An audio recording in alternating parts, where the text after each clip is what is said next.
Today we're going to go over the squat, its technique and its variations. The squat is one of the foundation exercises of our program, and it's also one of the best ways to improve lower body strength. The squat can be a simple exercise, but it's also very dependent on mechanics and technique. Okay, so I'm going to go over the variations and the technique to each one. Our first variation today is the back squat. It's one of the most common squats we do in our program, and it's essential that you get the correct technique down. So what we do is we approach the bar and lift the weight off the rack, step back a few feet, and then initiate the movement. So with back squat, like any squat exercise, it's important that we have good spine placement, where it's a neutral spine, and we're evenly distributing the stress to the spine. And also another thing is knee position. Knee position is crucial so we don't put stress on ligaments of our knees. One of the main concerns with our knees is making sure that our knees don't slide over the front of our toes, which would place stress on the patellar tendon. Another crucial element is making sure our knees don't drift inwards, which would place stress medially on the knee. Another variation of the squat is the front squat. The front squat places more emphasis in front of our body, challenging our core to stay upright, which also will help leaning back into the back squat, where we're looking for good posture. So now we'll initiate the movement, go towards the rack, and we keep it on the front, especially resting on our shoulders, the majority of the weight. It's very much the same movement, just the front of the bar is in front of us rather than on our back.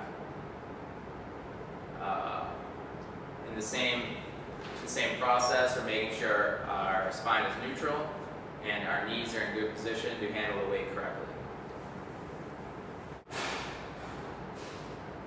Another crucial part to the front squat is making sure we keep our upper body upright. One way we can do this is by elevating our elbows as we go down to keep in good posture. Another variation of the squat is the split squat. This is a unilateral exercise where we're placing all the stress on one of our legs. So what we do is we approach the bar, and then we step back and place one leg on the back of the bench. And then we're making sure our front foot is in a good position. And then what we do is we sink down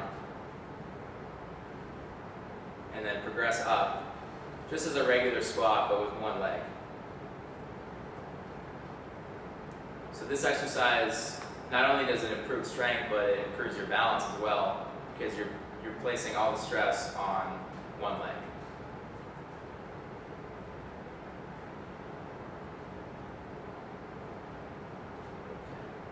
Another variation of the squat is the elevated one-leg squat. This is a very difficult exercise as it requires you to squat on one leg with a great deal of body control and balance. However, once mastered, it's a very important exercise and can lead to great performance improvements. Okay, let's get started. So as you approach the box, you're on one leg, and you're using, as we initiate the movement, you're using your arms and your opposite leg as a balancing point. As you can see, it requires a great deal of balance. Also keeping in mind the technique, you're keeping your knee in a good position, making sure it's not going over your toes, and your back and spine in a good position.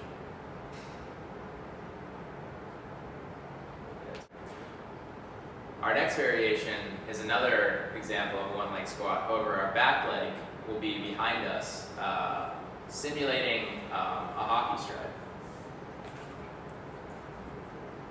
So as we progress, initiate the movement, we're balancing on our left leg while our back leg is propelling backwards.